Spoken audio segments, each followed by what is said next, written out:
Yaşa, açık kıl günümüzdü. Yaşa,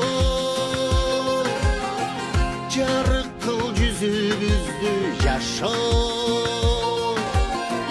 el curta kızmak kılıp haltırçı izimizdi. Yaşa, yaşa, açık kıl günümüzdü. Yaşa,